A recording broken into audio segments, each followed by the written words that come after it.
Before we begin, let us know where you're watching from. And if you agree that service to this country doesn't come with an expiration date, go ahead and like and subscribe, because what happened to the man you're about to meet should never happen to anyone who's ever worn the uniform. His name was Robert Keene, Bobby to those who knew him best, and on that quiet Tuesday morning, he wasn't looking for attention. He wasn't there to make a scene or flash medals or brag about battles long past. All he wanted was to withdraw a few $100s from an old account he hadn't touched in years, the same account he used decades ago to deposit hazard pay from deployments the government still won't fully acknowledge. He stepped through the front doors of Summit Ridge National Bank like anyone else would, steady, calm, hat in hand. That hat, a black cap stitched with gold thread reading Korea/Vietnam veteran, had been brushed clean before he left home. His shirt was pressed, though the cuffs were fraying, and in his coat pocket was a folded VA card, 2 tattered discharge papers, and a brass challenge coin worn soft around the edges. He stood in line patiently, quietly, the way men from his era often do, like waiting your turn is still sacred. But the moment he reached the counter, everything shifted. The teller, maybe mid-20s, blinked at the name on the account and raised an eyebrow, clearly uncertain. Bobby offered his ID with a slight tremor in his hands, not from fear, not from weakness, but from the lingering damage of time and a few too many cold nights in places with no names. "I'm just trying to pull some funds," he said politely. "This account's under Robert Keene. Been a while." The teller gave a tight smile and typed, then paused. Something on the screen didn't match what she expected. She flagged her manager. His name was Caden. Slick haircut. Tie too short. The kind of smirk that doesn't need words to insult you. He stepped up, looked at Bobby's documents, then at Bobby himself, and let out a chuckle that wasn't friendly. "You sure this account's yours, sir?" he asked, drawing out "sir" like it was a joke. "This discharge form looks like it was typed on a dinosaur." The teller laughed nervously. Bobby said nothing. He just reached into his coat and placed something on the counter with slow, careful fingers, a brass challenge coin engraved with a thunderbird and 7 stars. Something no civilian would recognize, but any real soldier would stop breathing over. Kidden didn't even look at it. "Cute trinket," he muttered. "Anybody can buy those online these days." He turned to security and motioned toward the door. "I think we've got another wannabe vet trying to game the system. Escort him out, please." The guard hesitated, just a second, but enough for Bobby to hear every word, and for the rest of the bank to take notice. A few customers chuckled behind their phones. 1 or 2 pretended not to hear. Bobby didn't argue. He didn't demand anything. He simply picked up the coin, slid it gently back into his coat pocket, nodded once, and walked slowly to a bench by the window. There he sat, upright, hands folded, eyes on nothing in particular. The laughter quieted, and a strange silence settled over the bank lobby. Not guilt. Not yet. But something colder, discomfort. As if deep down, people weren't so sure anymore. One person, though, didn't laugh.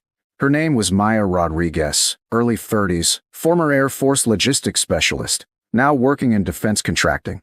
She'd seen a coin like that once. Once, when a retired JSOC colonel had come to brief her team. And she remembered the way every officer in the room had stood when he placed it on the table. She walked up to the counter, locked eyes with the manager, and said, "You just made a mistake." Caden blinked. "Excuse me." Maya pointed at the bench. "That man isn't a fake. That coin alone outranks every paycheck in this building." Caden snorted. "If he's so important, why isn't someone here with him?" Maya didn't reply. She just stepped outside and made a call. But someone else had already noticed. In the back office, an older employee, one of those quiet lifers with no title but all the knowledge, had overheard the name Robert Keene. He paused, then walked slowly to the corner of the room where a brass plaque hung on the wall. It had been there since the bank opened, dedicated to Summit Ridge Command Base and to those who built it. Among the engraved names was one that hadn't faded, R.J. Keene. The man who had overseen the original military infrastructure before the land was converted to civilian use. The same man now being accused of faking a service record in the very bank that existed because of his command. The employee didn't speak. He picked up the phone, dialed a number that only a handful of people knew by heart, and said just 6 words. "It's Bishop Coyne. Summit Ridge. He's here." Then he hung up. Outside, Bobby sat still as stone. He didn't pull out his phone. He didn't make a fuss. He just watched the wind tug at the flag across the street and waited. Not for justice, not for praise, but because that's what men like him have always done. They wait until they're needed. They wait even when no one believes them. They wait while the world laughs. But what no one in that bank knew, not the manager, not the teller, not even Maya, was that 30 minutes from now, that laughter would turn to silence. Because down the road, a furious general had already slammed his phone onto a desk, thrown on his dress uniform, and was on his way to make sure that the man everyone dismissed, the man they called a fake, would never be overlooked again. The next 20 minutes inside Summit Ridge National Bank passed like molasses, slow, thick, uncomfortable, especially for those who'd been laughing just moments ago.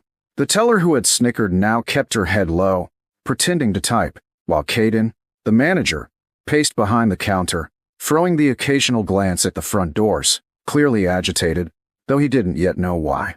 Bobby Keene hadn't moved. He sat exactly where he'd been told to sit, as if this were just another waiting room in another government building, just another day in a long life of lines and cold stares. His hands rested on his cane, his shoulders straight despite the ache he didn't talk about, and that challenge coin, remained tucked away, its presence as invisible to these people as his service. But the silence around him was different now. It wasn't the silence of dismissal anymore. It was the silence of doubt. Maya Rodriguez watched him from across the lobby, arms crossed tight, lips pressed in frustration. She'd made her call already, to a retired command contact at Fort Brixton who only needed to hear Bishop Coyne and Robert Keene before his tone changed completely. "You say he's there now?" the voice had asked. "Don't let him leave." Maya didn't know what would happen next, but her gut told her something was already in motion. She was right. 2 blocks away, a black SUV cut across traffic, lights flashing only once to signal authority without invitation. Inside sat Major General Everett Kane, decorated, feared, and famously precise. Currently the head of regional operations for 4 military districts, and one of only 5 men alive authorized to carry bishop-level active recon clearance. When he received the call and heard the name, Robert Keene, he stopped mid-briefing, stood from his chair, and said only 4 words to his aide. "Suit up. We're leaving." Keene wasn't just a name in a file to Kane. He was the reason Kane wore stars on his shoulders. A living ghost, a man thought long out of circulation, the type of figure whispered about in strategic meetings and legacy briefings. Kane had trained under Doctrine Keene helped write. The fact that he'd been insulted, publicly, in uniform, in a building literally sitting on land he once commanded, ignited something the general rarely let show: fury. Meanwhile, back at the bank, Bobby adjusted the sleeve of his coat. The quiet buzz of fluorescent lights overhead filled the air, but no one was speaking. A customer near the coffee station awkwardly left without making his deposit.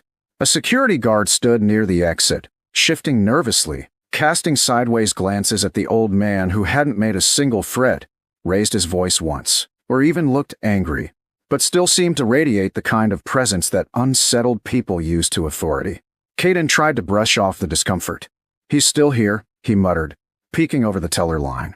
"Seriously?" He turned to one of the newer employees and snorted. "He's probably hoping someone posts about it so he can get a pity donation online. Veterans pull that stuff all the time." Maya's jaw clenched, and the young woman at the teller window lowered her gaze. Even she knew this had gone too far. Caden leaned back on the counter like he was proud of himself. "I should have called the cops." He laughed.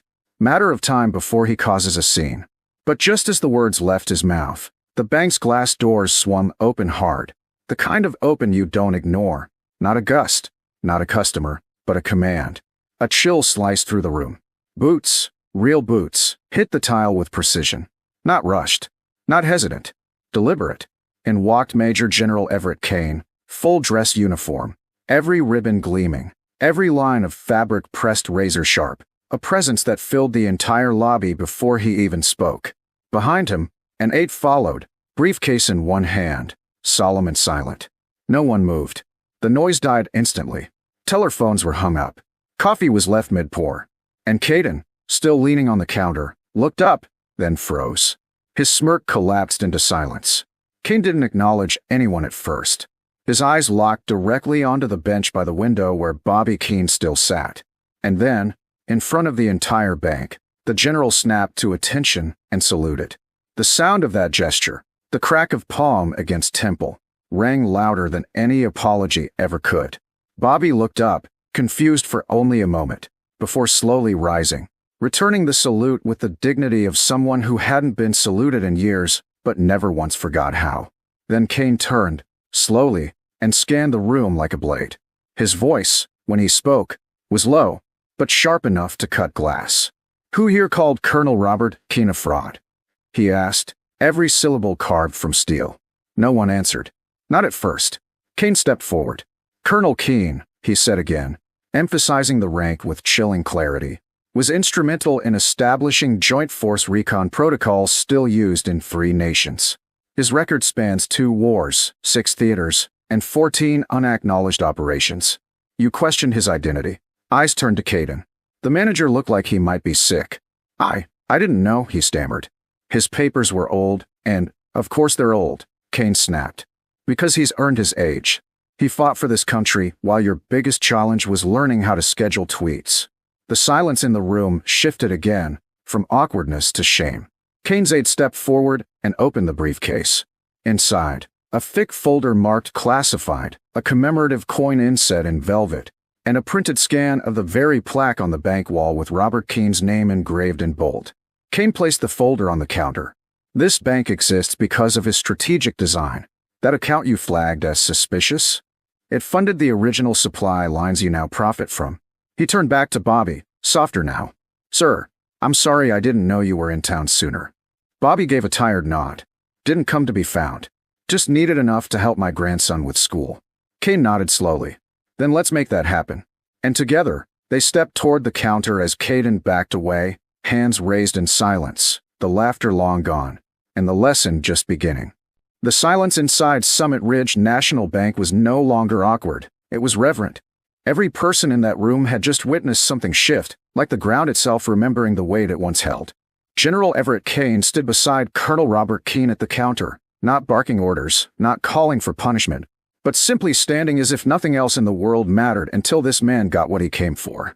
Bobby withdrew the funds quietly, without ceremony, to help his grandson pay for college, something he hadn't even mentioned until the general asked. He didn't want attention. He never had. All he ever wanted was to keep his word, to those he fought for, and to those he came home to. The teller's hand shook as she printed the receipt, whispering an apology that Bobby didn't acknowledge. Not out of spite, he just didn't need it. He took the slip, folded it once, and tucked it into his pocket like it was just another task done. But as he turned to leave, General Kane stopped him with a hand on his shoulder. "Colonel, you've got 5 minutes," he said. Bobby raised a brow. "For what?" Kane nodded toward the room. "For the honor you never asked for." And then, without a single word of command, every military veteran in the room, from a young reservist by the ATM to an old Navy corpsman filling out a deposit slip, stood tall and saluted. Even civilians rose from their seats. Not because they were told to, but because something in the air told them this is how you honor a man like that. Bobby froze for a second, not in pride, but in disbelief. Then he slowly returned the salute with quiet precision. Kane reached into his coat pocket and handed Bobby a small velvet box.